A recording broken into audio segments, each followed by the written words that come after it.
Bismillahirrahmanirrahim. Assalamualaikum warahmatullahi wabarakatuh.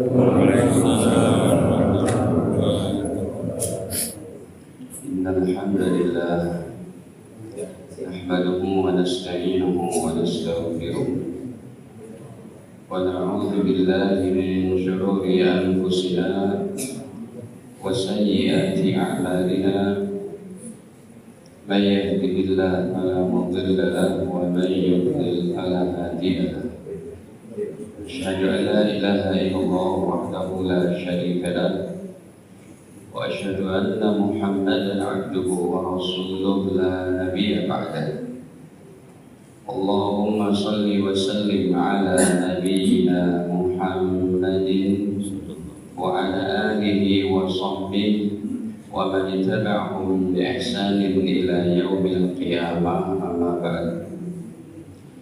قال الله تعالى في القرآن الكريم: يا أيها الذين آمنوا اتقوا الله حق تقاته ولا تموتن إلا وأنتم مسلمون. Alhamdulillah, para hadirin kaum muslimin muslimat yang dirahmati Allah Subhanahu wa taala. Sebelumnya marilah senantiasa kita panjatkan puji dan syukur hanya kepada Allah atas segala limpahan nikmat-Nya kepada kita, terutama sekali nikmat iman, nikmat Islam dan sehat afiat. Hadirin, hari ini kita sudah berada pada tahun baru Islam 1448 Hijriah, bertepatan dengan 12 Muharram, yang mana berarti Allah masih berikan izin kepada kita untuk menjalankan kehidupan. Secara angka memang bertambah, ya, tapi secara kedekatan kita kembali kepada Allah, maka bergantinya tahun itu akan semakin dekat juga perjumpaan kita dengan Allah Subhanahu wa taala. Tahun ini 1448, 1449, 1450, demikian seterusnya. Hadirin, tema kita mengawali kajian awal tahun adalah hadirkan rasa takut kepada Allah dalam hati. Allah firmankan bahwa takutlah kalian hanya kepada Aku, jangan kepada syaitan, jangan kepada para pelaksana perintah-perintah syaitan. Di dalam Ali Imran 175, Allah Ta'ala firmankan: innama dzalikumu syaitanu yukhawwifu awliya'ahu fala takhafuhum wa khafuni in kuntum mu'minin. Demikianlah syaitan yang dia selalu menakut-nakuti kalian dan juga para pengikutnya. Allah katakan fala takhafuhum, jangan takut kepada mereka, wa khafuni. Bapak Ibu, saya izin sebentar ya.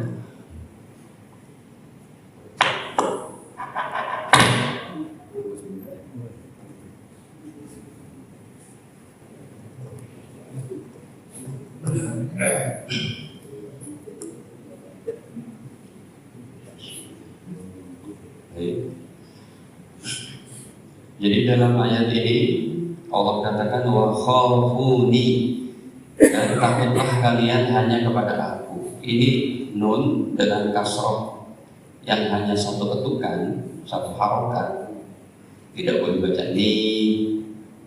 Wa khafuni satu ketukan, artinya adalah Aku, yaitu Allah.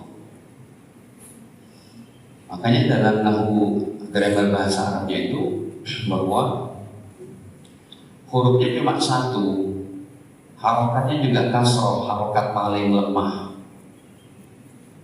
Harokat yang kuat itu dhammah sama fathah, kasroh itu di bawah, rendahan dia. Ya, dan sangat disukai oleh orang Arab kalau untuk mengucapkan ni apa yang pakai kasroh. Tapi dalam hal ini artinya adalah ninya aku, derajatnya tinggi ya. Takutlah kalian hanya kepada aku. In kuntum mu'minin, kalau betul-betul kalian beriman kepada Allah. Hadirin, rasa takut ini adalah merupakan satu ibadah hati yang paling agung. Karena takwa seseorang tidak akan tercipta kalau dia tidak punya rasa takut. Takwa itu kan sebuah istilah dari ketaatan seseorang berbagai macam dari jalurnya. Ada ikhlas, ada tawakal, ada bersabar, ada harapan. Salah satunya jembatannya adalah takut.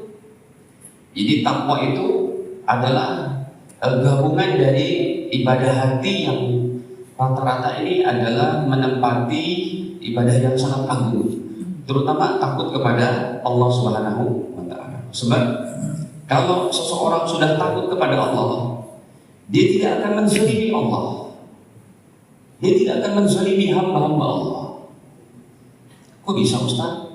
Orang menzalimi Allah? Bapak Ibu, orang yang tidak sholat itu menzalimi Allah. Orang yang tidak beriman kepada Allah, dia zalim kepada Allah. Orang yang menyakiti orang lain, baik beriman atau tidak, atau secara fisik, atau mengambil sesuatu yang bukan haknya dari orang lain, itu menyakiti hamba-hamba Allah. Jadi kalau ada seseorang punya rasa takut kepada Allah, termasuk kehidupan akan menjadi kehidupan yang sangat baik. Ya, vertikalnya hubungan kepada Allah baik, horizontalnya pun demikian. Makanya hadirin para jemaah dirahmati Allah, orang yang paling takut kepada Allah adalah Nabi mulia Muhammad sallallahu alaihi wasallam. Orang yang paling takut, orang yang paling tiap malam menangis karena Allah Ta'ala.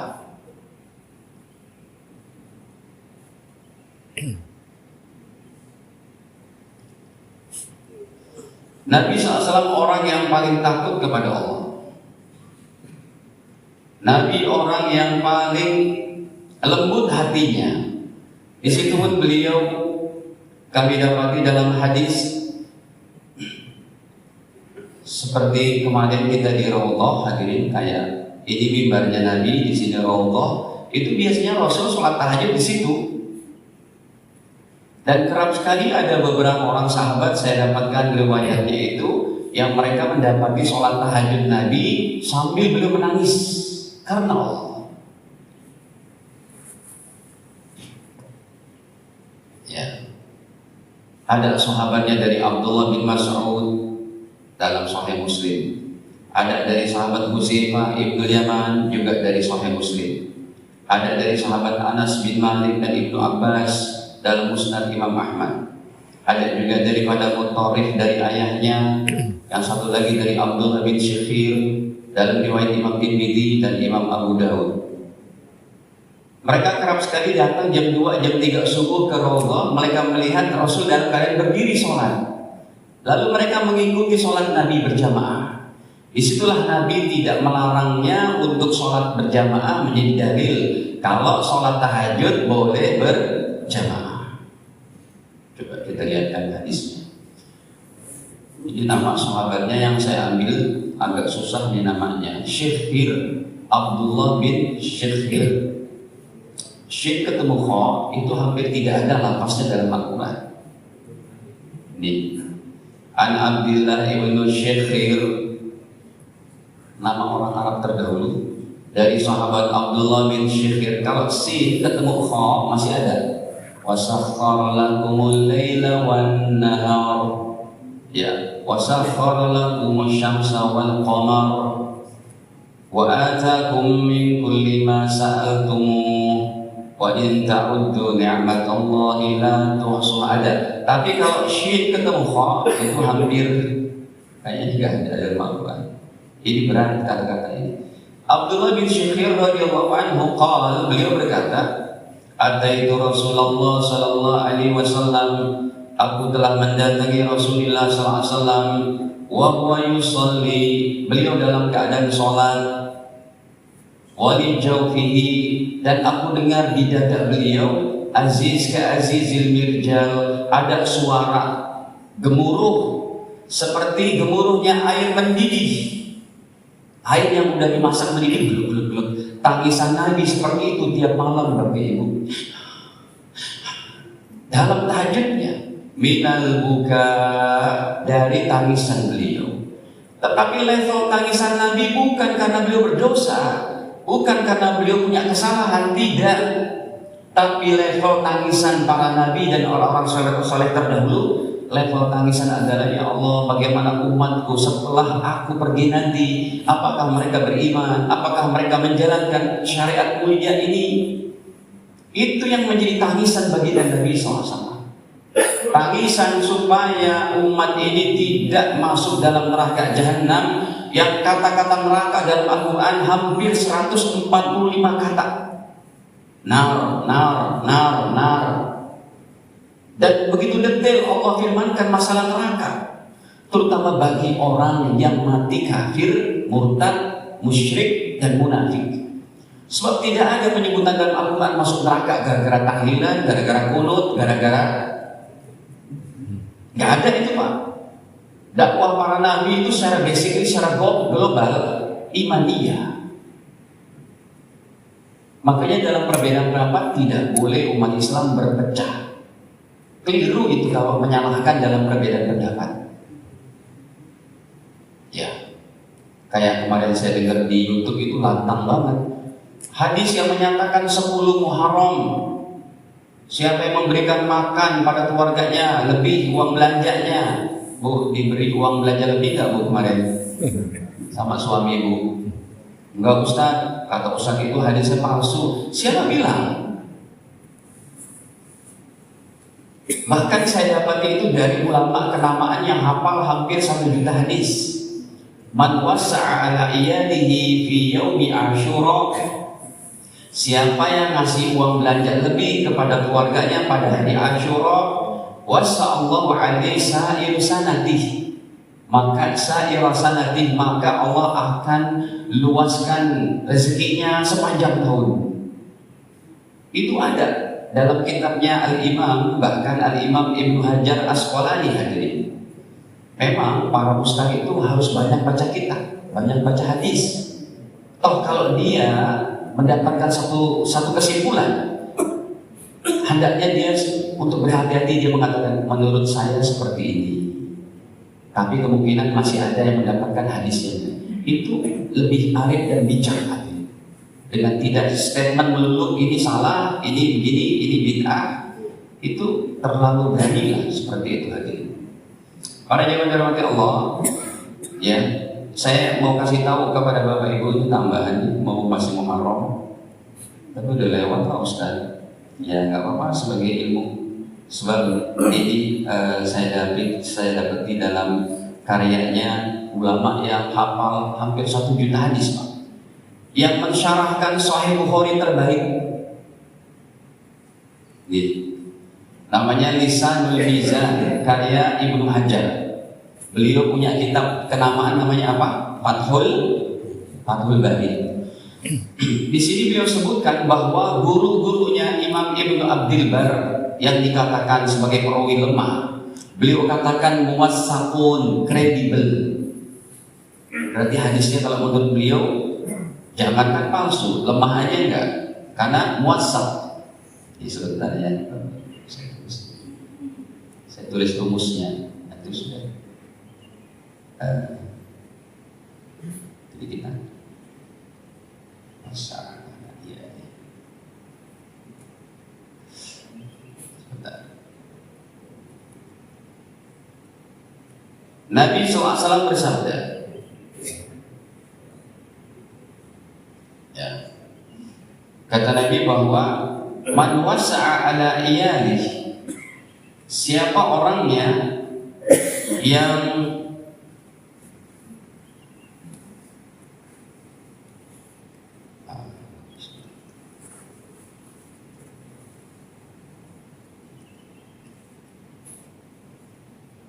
Ya.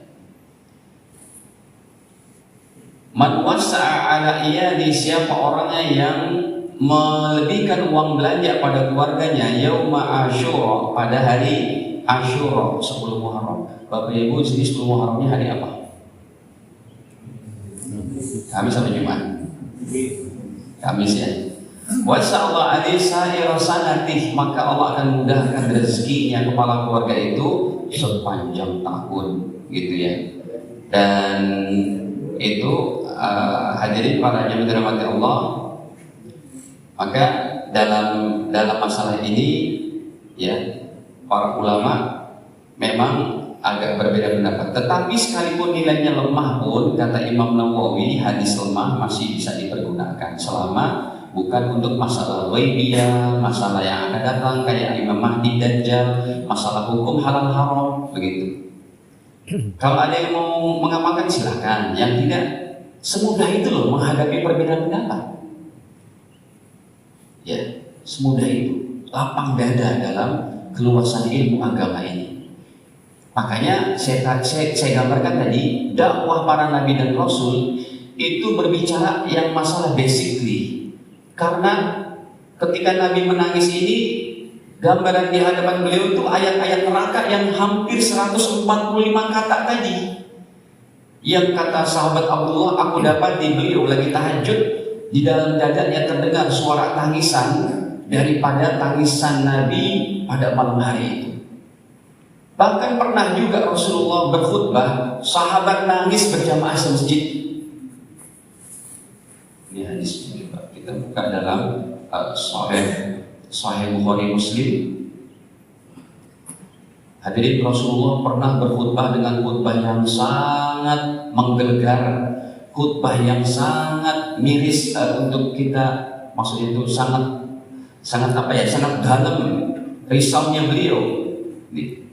Khatabana Rasulullah, pernah beliau khatabana khutbah, satu khutbah, ma sami'tu mislaha qattu, yang saya tidak pernah mendengar khutbah beliau sama sekali, yang khutbahnya ini sangat apa ya, memilukan gitu, tentang masalah neraka, masalah takut kepada Allah. Beliau katakan, lau ta'lamuna ma a'lam, kalau kalian mengetahui apa yang aku ketahui. Rasulullah sudah mengetahui ketika Isra dan Mi'raj bagaimana Allah tampakkan tentang kejadian takdir neraka, yang filmnya itu, skenario-nya itu diputar dulu untuk Nabi. Beliau melihat ada orang perutnya sebesar rumah, dalamnya ada apa? Ada ular, ada orang yang dia makannya daging busuk, ada orang yang jalannya timpang, ada orang yang lisannya dipotong-potong.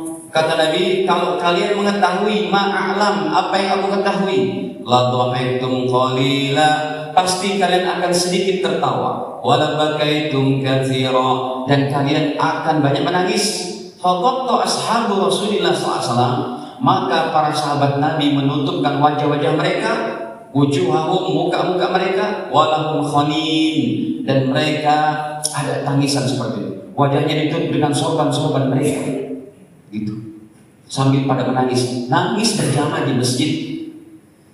Makanya hadirin, orang yang tidak pernah nangis, Allah sindir mereka, Allah warning hati-hati kita, dan Allah buat permisalannya. Kamu kalau tidak pernah menangis kepada aku, kata Allah, hati kamu tuh kayak batu, bahkan lebih keras.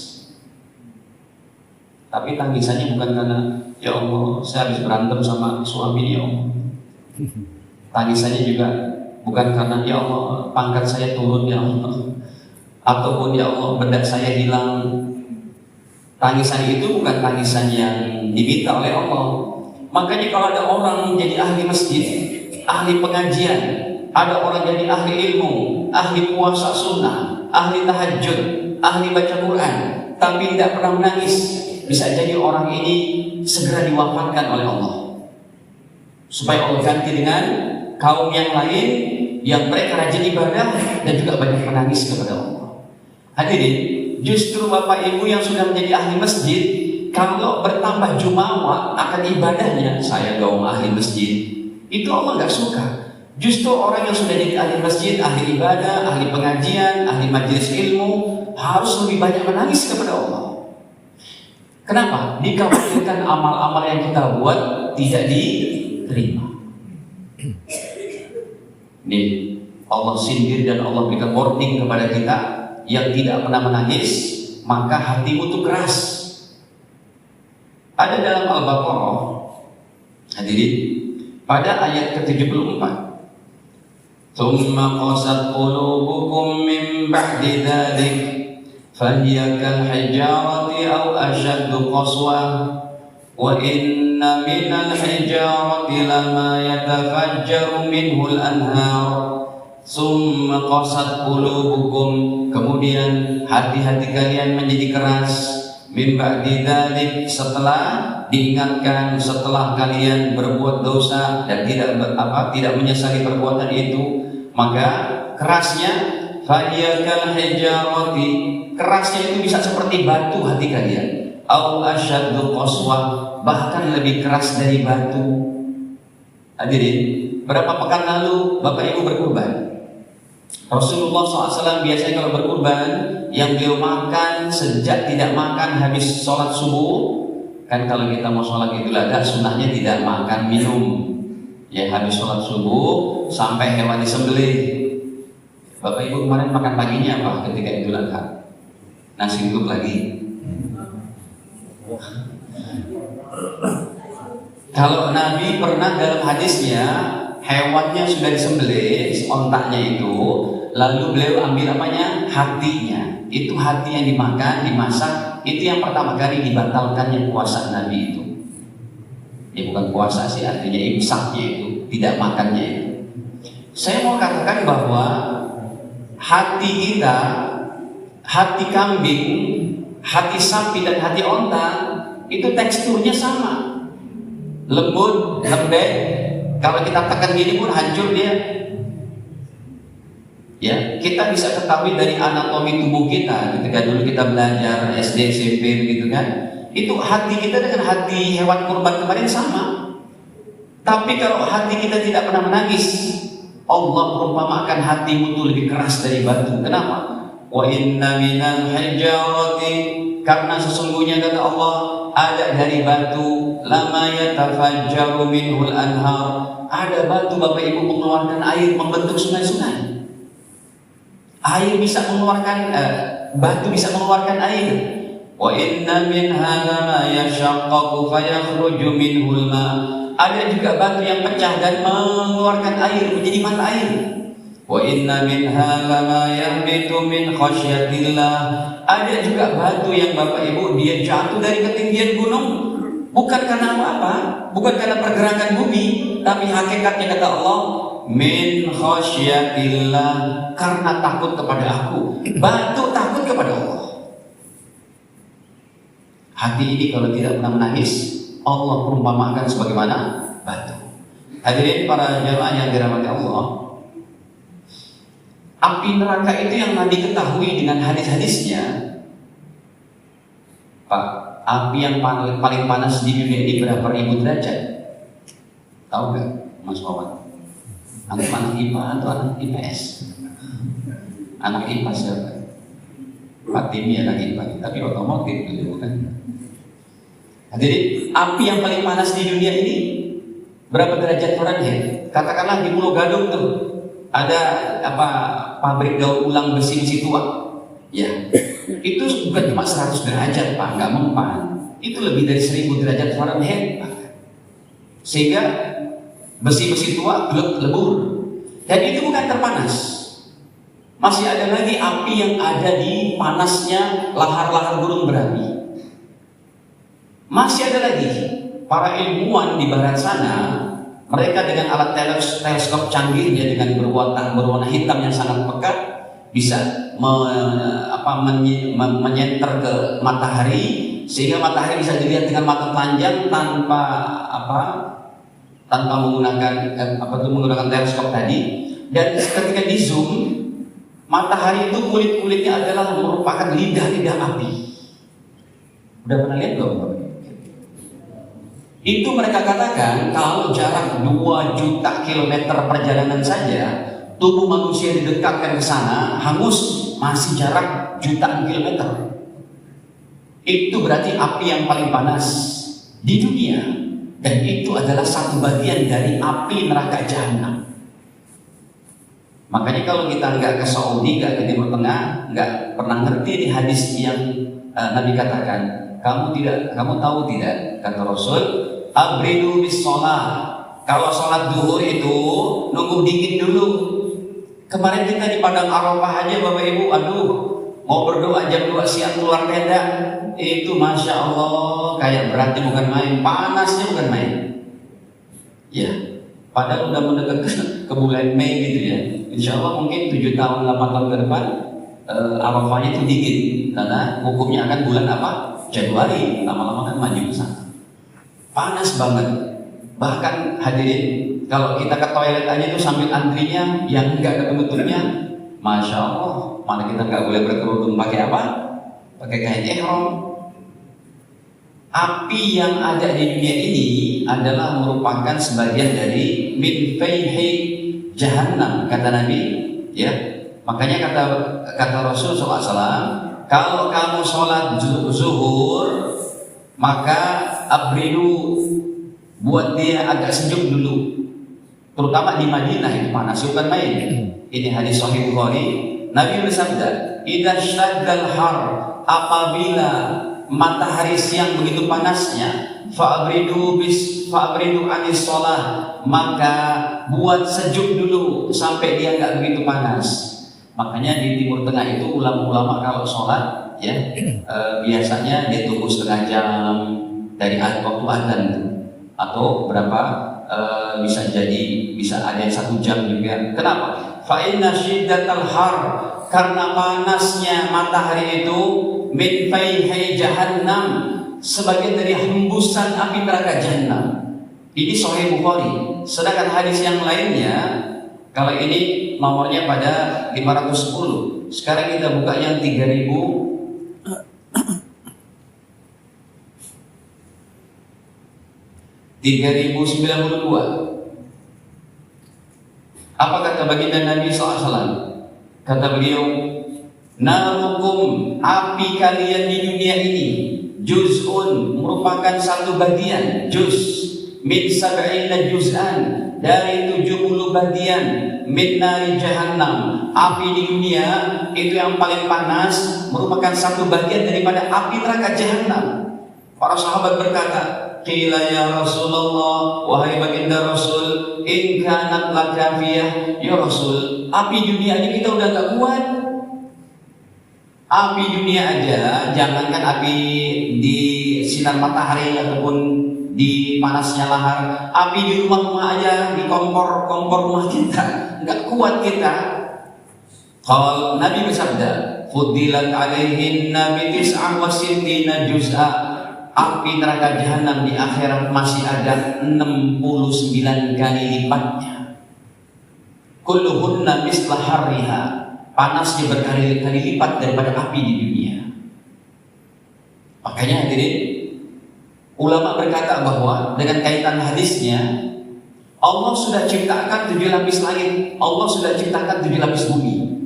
Seumpamanya 7 lapis langit ada air hujannya, dan 7 lapis bumi ada lautannya. Begitu dalam hadis Imam Abu Dawud, di atas bumi ini ada lautan, nanti di bawah lautannya ada api, di bawah apinya itu ada lautan lagi di bawahnya. Begitu seterusnya.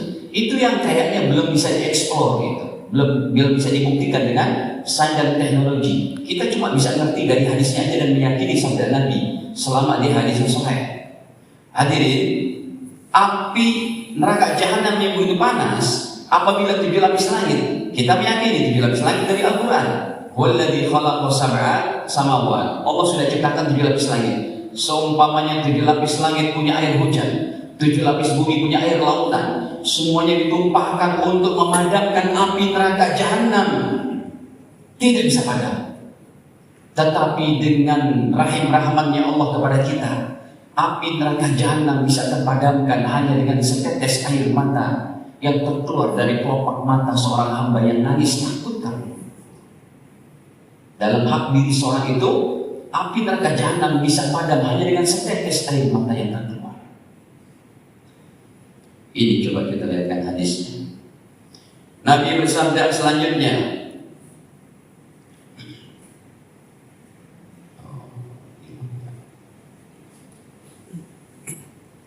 dalam riwayat Imam Tirmidzi rahimahullah, hadirin, kata Nabi bahwa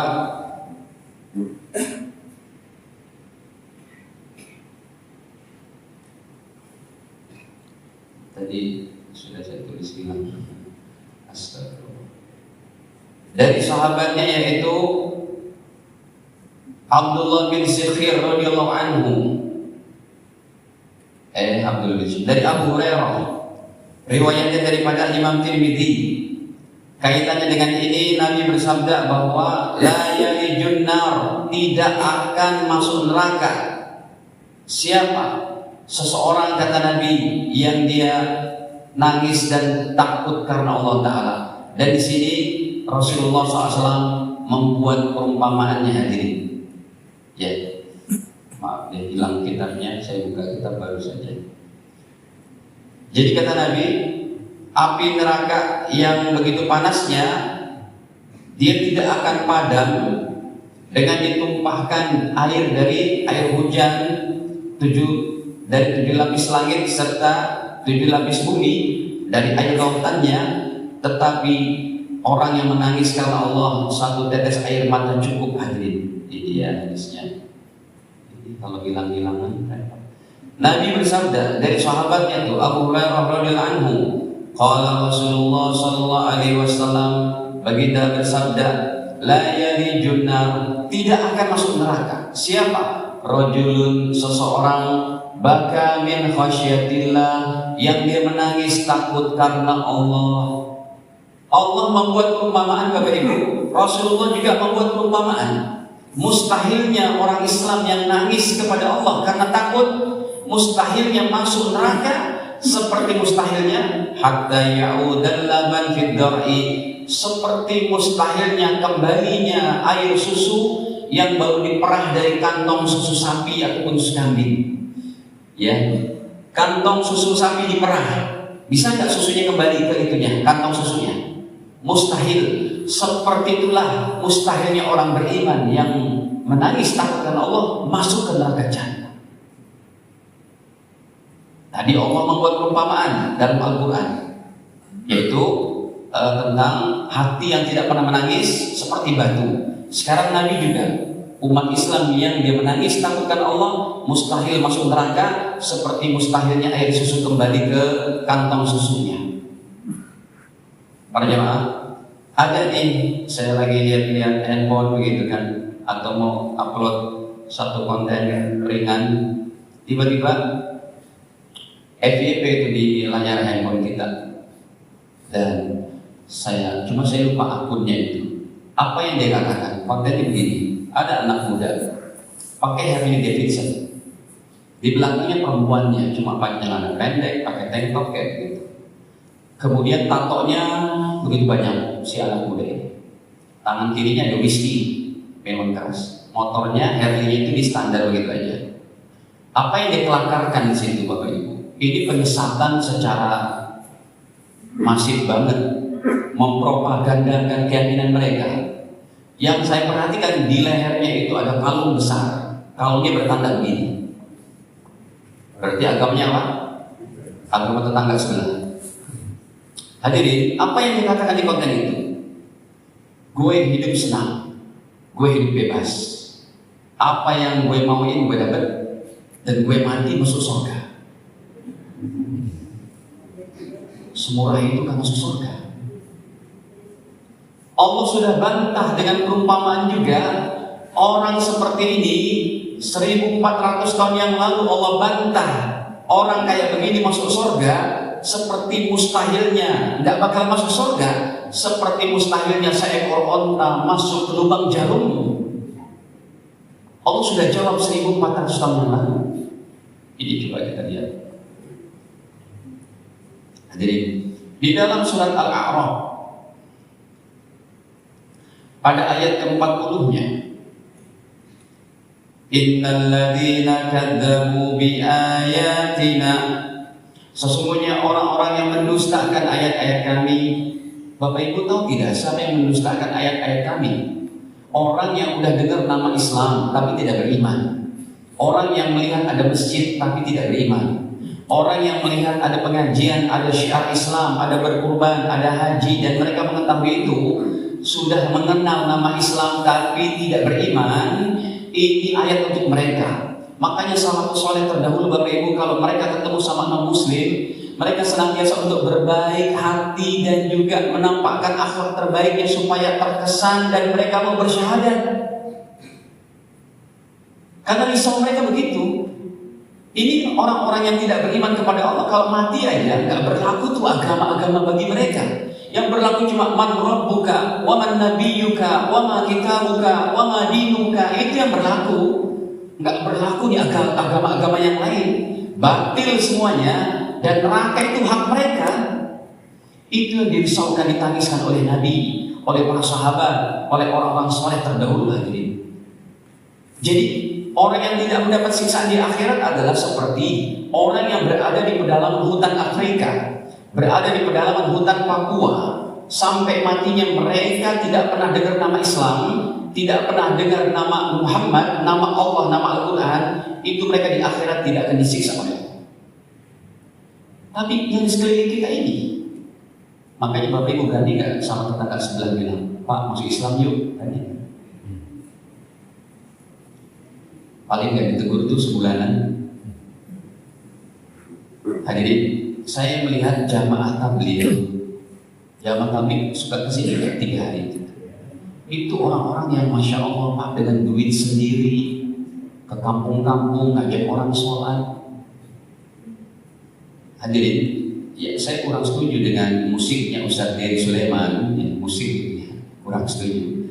Tapi beliau sendiri sudah memasukkan non-muslim berapa kali loh Pak. Itu kan jamaah tabligh gitu.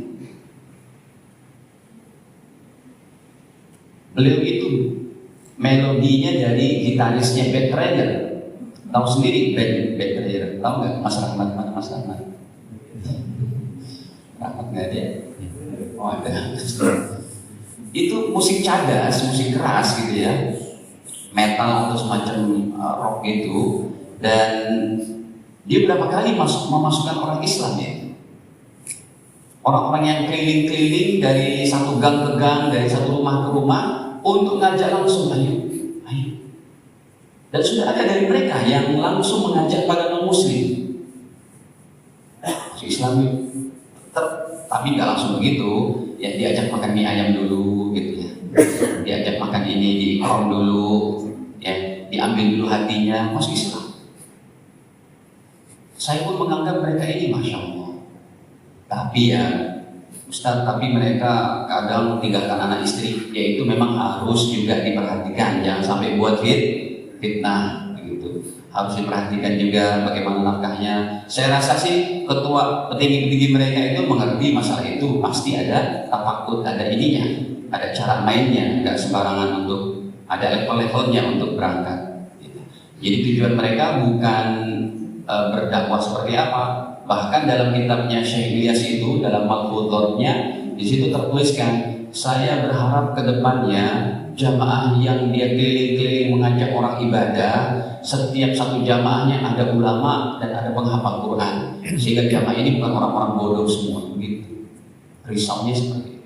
Lihat hadirin, innal ladzina kadzdzabu bi ayatina, sesungguhnya orang-orang yang mendustakan ayat-ayat kami, wastakbaru anha, dan mereka menyombongkan dirinya kepada ayat-ayat kami, kata Allah, la tufattah lahum abwabus sama, jangankan pintu surga, pintu-pintu langit aja tidak terbuka.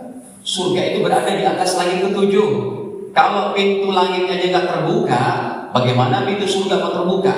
Makanya Allah jawab konten yang tadi 1400 tahun yang lalu, yang dikatakan gue banyak duit, gue seneng, gue bebas, gue mati masuk surga. Kata Allah, la tufattah lahum abwabus sama, enggak terbuka pintu langit. Wala yadkhuluna jannah, dan mereka tidak akan masuk surga. Apa? Seperti apa mustahilnya mereka masuk surga? Hatta yalijal jamal fi sammil khiyat, seperti mustahilnya seekor onta masuk ke dalam lubang jarum. Bapak Ibu, botol ini bisa masuk lubang jarum? Botol ini nggak bisa, apalagi seekor onta. Itulah mustahilnya orang yang tidak iman. Hadirin, kalau di neraka sekali, bahkan ayat 41-nya coba lihat. Ini kan kalau Bapak Ibu nggak ngerti bahasa Arab, makanya kalau Bapak Ibu baca Quran sehari-harinya berapa lembar, 1 juz, paling tidak 1 lembar dibaca terjemahannya. Kalau Anda mendapati ayat tentang hukum ahkam yang rumit, lewatin aja. Tapi ayat neraka, ayat surga, itu Allah pakai bahasanya yang mudah. Bahkan pakai permisalan kayak gini. Ayat 41-nya coba lihat. Lahum min jahannam mihad. Bagi mereka tempat tidurnya, alasnya, tikernya dari api neraka. Wa min fawqihim ghawash, serta selimutnya selimut api neraka. Allah bicarakan neraka itu detail sampai 145 ayatan tentang ini. Hadirin, kalau ada orang kayak tadi yang pakai herlingnya masuk neraka, Pak, dikecerek dalam neraka dengan palu gada dari api, gleb, sekali gecerak, sekali mukul, mati selama-lamanya, itu masih mending Bapak Ibu. Ini enggak, udah hancur tubuhnya, disempurnakan lagi, siksa lagi, hancur, sempurnakan lagi, gosong kulitnya, sempurnakan lagi, siksa lagi, sempurnakan lagi, begitu seterusnya. Itu yang ditangisi oleh Nabi SAW di ayatnya. Coba kita lihat di dalam surat An-Nisa pada ayat ke-56.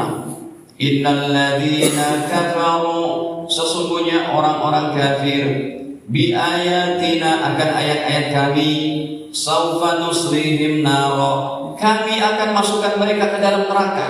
Kullama nadijat juluduhum, tatkala kulit-kulit mereka gosong, tatkala kulit-kulit mereka hancur terbakar, tatkala tubuh mereka hancur, badalnahum juludan ghairaha, maka kami gantikan mereka dengan tubuh-tubuh yang baru, dengan kulit-kulit yang baru. Untuk apa? Disiksa lagi. Mati, bukan mati, hancur lagi, siksa lagi, hancur lagi. Kenapa? Liyadzuqul adab, untuk mereka merasakan betul-betul siksa. Hadirin, penduduk surga ini, ya, Isyraqnya jam berapa? Hadirin, Bapak Ibu, kita yang udah umur 40, 50, 60, ini bapak-bapak ini yang udah 70, 60-an gitu ya, bapak-bapak ini gak ada di surga nih Pak. Pakai begini ini gak ada di surga nih Pak. Ibu-ibu juga gak ada di surga Bu. Tapi surganya Bapak Ibu, kata Nabi dalam hadis-hadis yang sahih, Bapak Ibu akan masuk surga dengan umur 30 tahunan. Supaya menikmati surga yang begitu hebatnya, maka tinggi Bapak Ibu semuanya 60 hasta, menjulang ke langit. 60 hasta, satu hastanya segini. Tingginya Bapak Ibu di surga seperti Nabi Adam, 60 hasta, hampir 40 meter tingginya penduduk surga. Wajahnya ganteng dan cantiknya seperti Nabi Yusuf, sabarnya seperti Nabi Ayub, tegasnya seperti Nabi Musa, tenaganya seperti Nabi Musa, tegasnya seperti Nabi Nuh, kemudian hikmahnya dan bijaknya seperti Nabi Ibrahim, suaranya seindah Nabi Daud, ya, kemudian akhlaknya akhlak baginda Muhammad sallallahu alaihi wasallam. Nanti Bapak Ibu di surga tidak kayak begini lagi, cantik, ganteng, kinclong, untuk betul-betul merasakan nikmat surga. Ya, makanya istri-istri Nabi pernah bertanya, ya Rasul, nanti kesian dong kita wanita-wanita muslimah yang udah masuk surga. Kenapa emang? Nanti suami-suami kami akan melirik bidadari dong ya Rasul. Kan bidadari dalam hadis Bukhari Nabi sebutkan saking cantik beningnya itu sampai kelihatan jalan urat-urat nadinya itu. Ya, sampai bidadari kalau menampakkan jari kelingkingnya, niscaya cahaya matahari redup. Dan bidadari kalau dipakai skincare, pakai bedahnya di dunia ini jatuh, niscaya bantar gebang harum Bapak Ibu itu. Dan bidadari kalau meludah aja, niscaya air lautan jadi manis. Coba aja Ibu kalau meludah bangun tidur, Itu semuanya akan diberikan di akhirat, termasuk penduduk neraka liyadzuqul adzab. Kenapa saya ucapkan itu dulu perbandingannya? Laki-laki perempuan penduduk surga begitu tingginya nanti di akhirat. Demikian juga penduduk neraka. Ini hadisnya sahih riwayat Imam Muslim. Seorang penduduk neraka gigi gerahamnya aja sebesar gunung Uhud. Kalau nggak ngaji hadis nggak tahu. Pernah dengar nggak Mas Wawan hadis ini? Nah ini saya tampilkan. Ya. Para jemaah dirahmati Allah, hadis riwayat Al Imam Muslim nomornya udah 7.364. Nih yang ada di layar kita. Qala Rasulullah sallallahu alaihi wasallam, Rasul bersabda, dirsul kafir, gigi geraham orang kafir di neraka, au nabul kafir, ataupun gigi taring penduduk neraka, mislu Uhud, sebesar gunung Uhud, giginya sebesar gunung Uhud, wa dhilatu jildihi, serta tebal kulit tubuhnya, masirah salasin, seperti perjalanan 3 hari 3 malam pakai ontak. Kulit tubuhnya tebalnya kayak begitu. Kayak apa tuh besarnya penduduk neraka? Kenapa? Liyadzuqul adzab, supaya mereka merasakan siksaan. Bahkan mereka minta minum, ya Allah saya haus, dikasih minumnya apa? Air nanah, dikasih minumnya air panas, melocot tubuhnya itu. Detail Allah bicarakan masalah neraka dalam Al-Quran. Kata-kata nanah, kita tahu nanah Bapak Ibu, ketika kita masih kecil dulu sering korengan, bisulan. Kalau bisunya udah pecah, keluar nanah, itu yang dikasih minum kepada penduduk neraka. Ada ayatnya dalam surat Ibrahim, coba kita buka yuk. Surat ke-14 pada ayatnya ke-16 itu. Miwaraihi jahannam. Allah firmankan bahwa di hadapan mereka ada neraka jahanam. Wa yusqa min ma'in sadid, serta dikasih minum daripada air nanah. Yatajarra'uhu, mereka meminumnya pelan-pelan, seteguk-seteguk. Wala yakadu yusighuh, hampir saja mereka tidak bisa menelannya itu Bapak Ibu. Wa yatihil mautu min kulli makan, kemudian kematian datang dari segala arah. Wa ma huwa bimayyit, mereka juga enggak mati-mati, di neraka enggak ada matinya.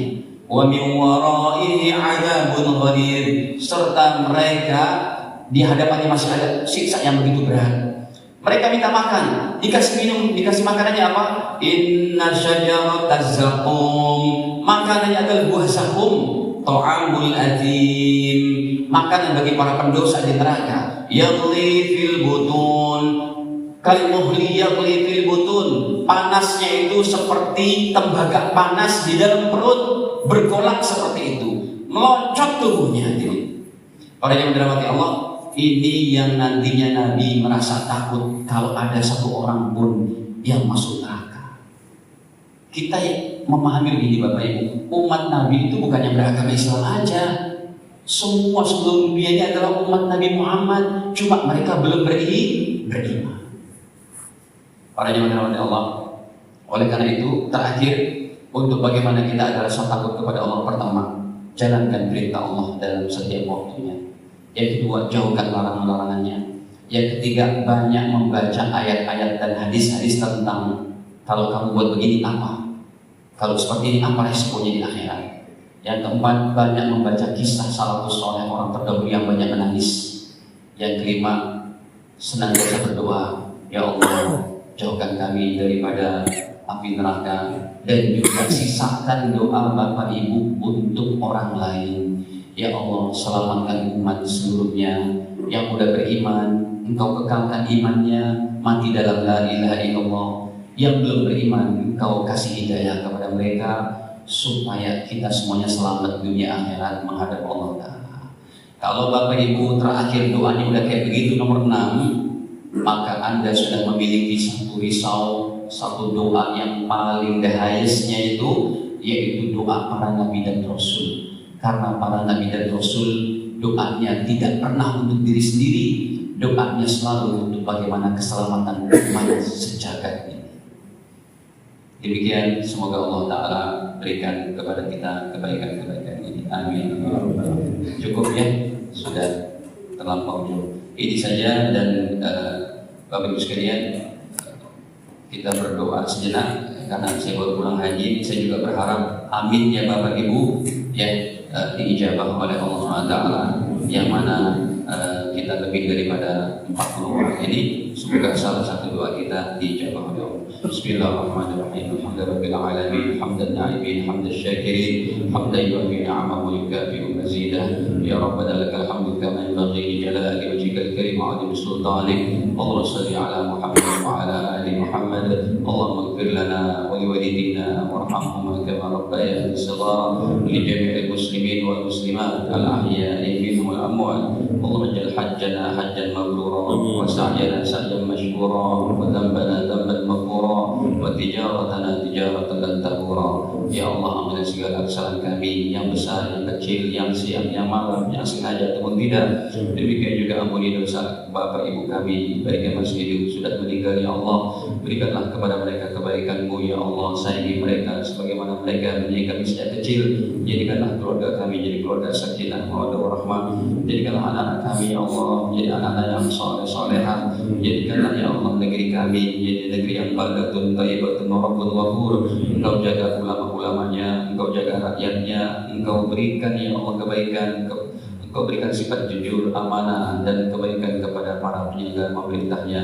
Ya Allah, hidayahkan seluruh manusia, kekalkan hidayah umat Islam. Matikan kami semua dalam mengucap la ilaha illallah Muhammadur Rasulullah SAW. Rabbana atina fid dunya hasanah wa fil akhirati hasanah wa qina adzabannar. Walhamdulillahi rabbil alamin. Kita akhiri dengan doa majelis. Subhanakallahumma wa bihamdik, asyhadu an la ilaha illa anta astaghfiruka wa atubu ilaik. Assalamualaikum warahmatullahi wabarakatuh.